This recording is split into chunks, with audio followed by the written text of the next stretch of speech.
The gentle sound of the alarm clock pries open your eyes, and you give your body a good long stretch. Getting out of bed is a little easier than usual today because your adrenaline is already running on high. You've got big plans. The streets are alive and full of energy. You're up, ready, and out the door in no time. On your way to the ferry dock, the hypnotic aroma of fresh bagels steers you toward a busy deli. Now, with the warmth of a toasted everything bagel in one hand and a hot coffee in the other, you're on your way. Today's agenda: Ellis Island and the towering Statue of Liberty. New York, the Big Apple, Empire City. It's a destination full of art, culture, and history. And few know it better than my guest today, Pauline Frommer. She's written all about it in the best-selling Frommer's EasyGuide to New York City and Frommer's New York City Day by Day. She's also co-host of the Travel Show podcast. This episode was recorded live from the Dallas Travel Show, so you'll hear a little hustle and bustle in the background. Kind of the perfect soundtrack for a day in New York, don't you think? Pauline starts us off by explaining why New York City is the city destination that everyone needs to see. I think the reason you go to New York, there are many reasons. I mean, we are the cultural capital of the United States. We have incredible museums, extraordinary shows, concerts, everything. But also, 1 out of every 5 New Yorkers was born in a different country. So when you go to New York, you experience the whole world. You do. You know, you can go to Burmese restaurants. You can go to Albanian restaurants. You can go to the Ukrainian museum. I mean, there's just so much there in the city. There is. There's everything you could ever want, food-wise, culture-wise. Right. I think it's a very friendly place, partially because we're all on the streets together. Nobody drives cars in New York. We all have to deal with one another because we're all walking around taking public transportation. And so I think that makes us friendly. What is your relationship with New York City, and what role has it played in your life? Well, I was born in New York City. The rare unicorn. I know. That makes me very unusual. I've lived there my whole life. I've been writing the book for about 20 years now, and I feel like the city is my muse. It's always changing. It's always interesting. I'm passionately in love with New York City. Why do you think New York City is a place that everyone needs to see at least once? Because this is where, in many ways, our country started. You have the place where George Washington took the oath of office as the first president of the United States. You have the place where commerce started in the United States. And so to understand the story of America, you need to understand the story of New York, and you will discover that. For a broader everyone, I think you come to New York because a lot of other things started here, like the Broadway musical. To my mind, seeing a show where insanely talented people are singing and dancing their hearts out about a topic that actually speaks to what life is about and for is a bucket list experience, is something everybody should do. I don't know that I even put it together how important New York City was at the start of the United States until I got to be such a huge Hamilton fan. And then you really do. You put all the pieces together and discover Hamilton Heights and downtown New York and what happened there and all the streets that have the brown signs. And you go to the New York City Stock Exchange where they have this really scraggly, ugly little buttonwood tree because the very first stockbrokers in all of this hemisphere would meet under that tree. And so to this day, the stock exchange keeps a little tree growing outside. I love that. So New York City has been on the tourist circuit going back to the 1820s. Yep. Why? Right. Why have people been coming for that long, and how has it shaped the overall culture of what we see now? If you watch The Gilded Age on HBO, you see that the people way back, many generations ago, took it seriously that they wanted the city to be a cultural capital. And so this has always been a place that valued the arts, valued culture. And so people who are interested in drawing, in painting, in ballet, in symphony music, in many other parts of culture always came to New York. But I don't think people realized how important tourism is to New York until the pandemic, when suddenly tens of thousands of people were thrown out of work. And it really came home how vital the tourism industry is. And not only to New York, but to the world. There was a recent study that showed that 1 out of every 10 human beings on Earth work and travel. So, it's this major force that people think of as kind of silly and, oh, you're going to have fun. No, this is what's putting bread and butter on people's tables. Yes, I think a lot of us maybe didn't realize that until COVID Stopped it so all. many people out and so many jobs out. And thank goodness we're back. Well, we're back with a vengeance. Yes. I mean, our books are selling like gangbusters. I go to these travel shows where we are, and they're jammed with people. People know now that life can change on a dime, and they don't want to get trapped at home. They want to go out and see the things that are going to be meaningful. New York was really hard hit. Yeah. And you see that on TV and you think, oh no, I might have missed my shot. We didn't know how it was going to turn out. Well, I think a lot of people are worried that New York is still hard hit. And truly, when I was updating my book on New York after the pandemic, I lost a third of my hotels. I lost a third of the restaurants. But they've all been replaced by, hotels, we still have a deficit. We don't have enough hotels now for the number of people who want to visit. But in terms of the restaurants, a lot of the young sous chefs are starting their own stuff. So it's a very young, vital culinary scene right now, which is really exciting. It's a good opportunity for entrepreneurs. And that's what New York is all about. Little upstarts getting in there and going for it. People are still not back to work in offices in Midtown as much as they are in other places. And so because of that, little delis are now turning into restaurants. So we're seeing a lot more unusual startups right in the heart of Midtown than we have in the past. Right. Like, there's this amazing little restaurant called Cajun, capital K-J-U-N. It's a fusion Korean New Orleans restaurant. Yum. And it's in what was a tiny little former deli space. So it's very seat of your pants. Food is amazing. And this is a place that before the pandemic would have opened up far in the recesses of Queens, far from the center. And now we're seeing really interesting things happening in the center.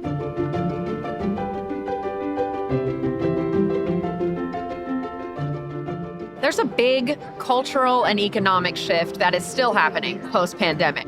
What changed from the before times? Well, one of the most obvious changes is not a good one for tourists. For a long time, it's been illegal to rent an apartment for less than 30 days. Yes. But this was something that was never enforced. Now it's being enforced.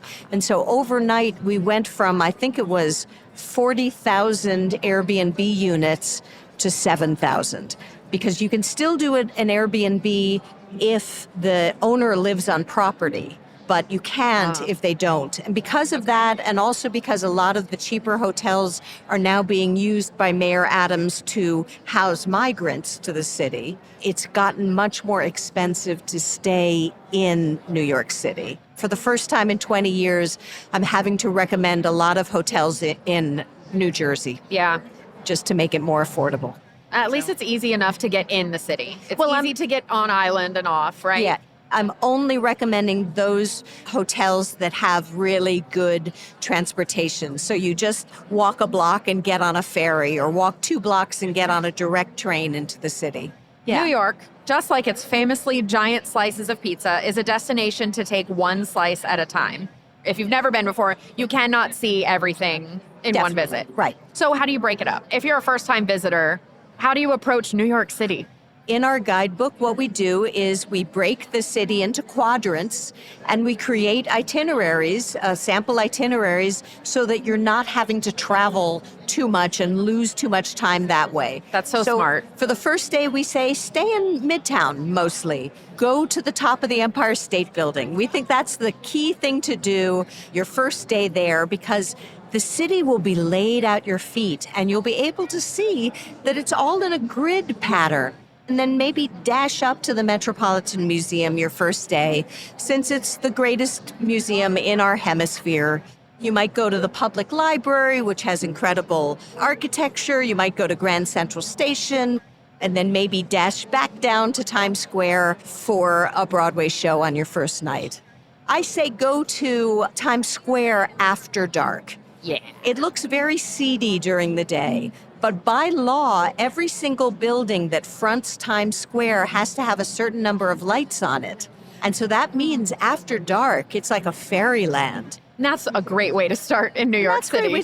That's a life-changing day. Right. And the second day is all downtown. So you go very early. You get advanced reservations so you can go up to the crown of the Statue of Liberty. You got to book that months in advance. Then you see Ellis Island, where the largest migration in human history occurred. More human beings came through this tiny island where they were processed by the federal government to become citizens than any other place on Earth. And hearing the stories and who got turned away, who got through, it's chilling. And then maybe you spend the afternoon at the 9/11 Museum. That's super important. Which is an incredibly well done, moving, devastating museum. It's a heavy day. That's a lot to see in one day. But if you really want to do it, you can.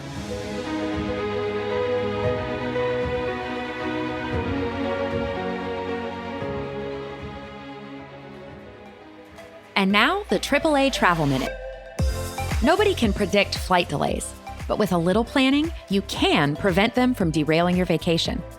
For instance, if you book a direct flight, there's no connection to miss. Many travelers find that having peace of mind is worth spending a little extra money. Some travelers will even leave from their second closest airport, if it means getting a direct flight. When that's not possible and you must connect, be sure to leave plenty of time between legs. And remember, airline search engines can return options with layovers as short as 45 minutes. Yikes! Being savvy about when you fly helps too. According to tracking site FlightAware, the first flight of the day is less likely to be canceled or delayed, and weekdays typically have more alternative flights available, should the worst occur. Of course, cancellations and delays are a fact of life, so always be prepared. A AAA travel advisor can help you plan and book your trip, and can help make changes if anything goes awry. So for people who've been to New York a few times, they've done the Statue of Liberty, they've done the Met, what do you recommend they do that's maybe more far-flung, maybe not as easily accessible, not as obvious? Well, there are some fascinating neighborhoods in New York that are so much fun to explore.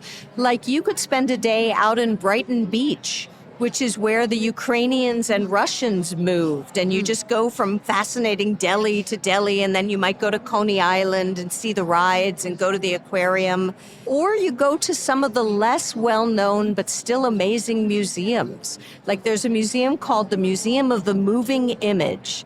It's a museum about radio, television, and video games. And the fun part about it is it's totally interactive.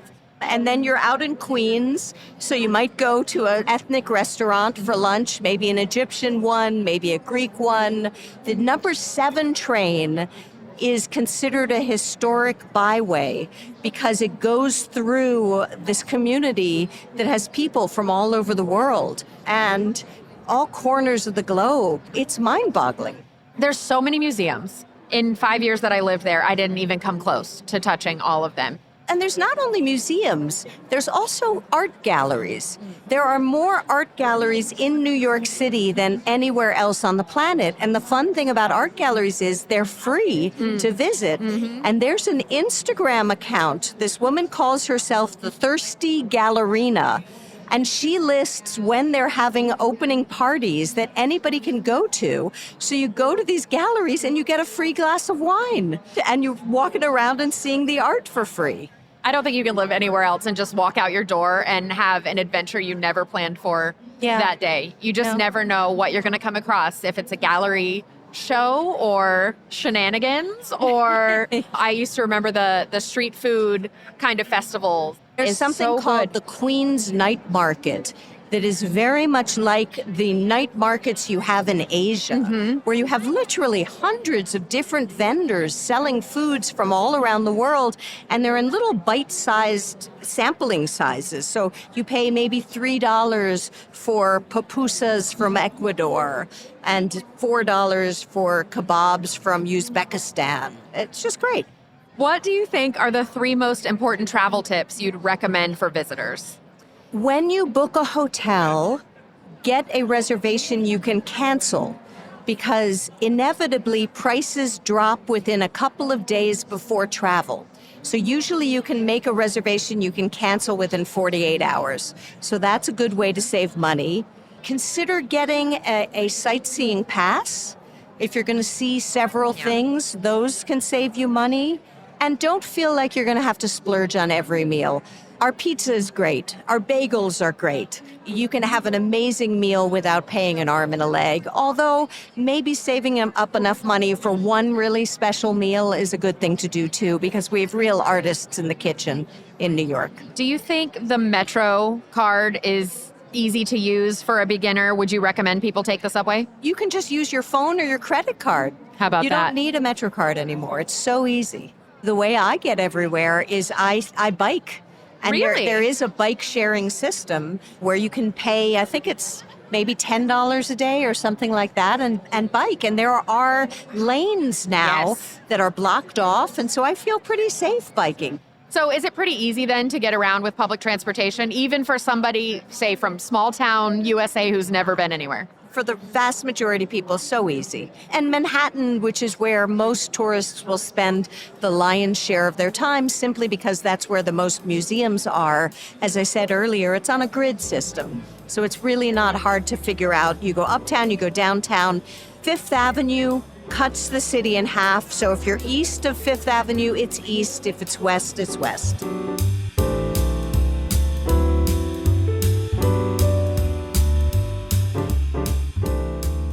Are there other accommodation options people should consider to save money?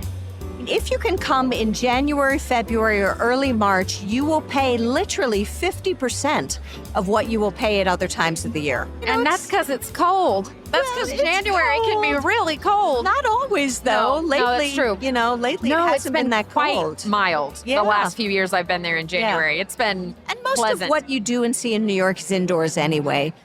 What are some of the most exciting things happening in New York City in 2024?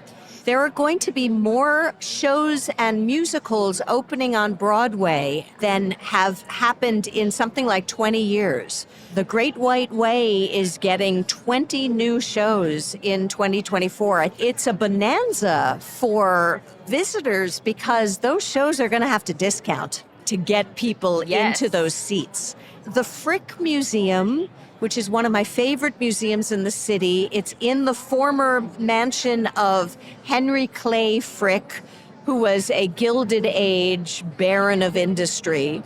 It just underwent a massive restoration, and so it will be reopening in the fall. And I think it's going to look more beautiful than ever. And I'm hearing about all kinds of special events there. And the Museum of Natural History just recently opened a new building that has made the space, I think, a full quarter larger.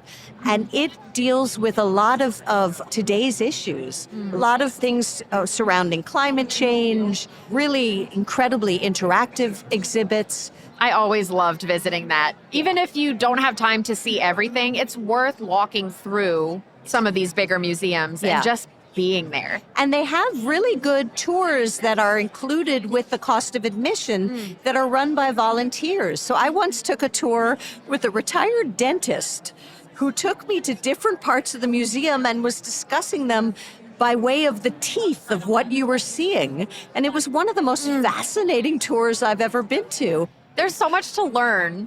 Isn't that how, when you're younger, you kind of figure out where your passions are, is by listening to other people outside of your bubble? And next thing you know, you're an anthropological dentist. I once heard that the secret to happiness was create an area of expertise and then share it with others. In sharing it, there's incredible joy.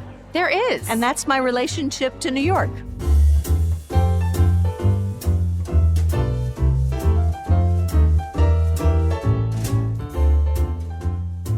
We love to share about New York City with visitors. I want to know, what is the perfect day for Pauline? It would be fall. Fall in the city is so beautiful when the trees are changing. And it might start with brunch with friends, somewhere fun, and then maybe a stroll through Central Park. I love Central Park. and then maybe an afternoon at the Guggenheim or the Met or whatever has an interesting new exhibit, and then maybe a blowout dinner at a hot new restaurant that also is problematic in New York.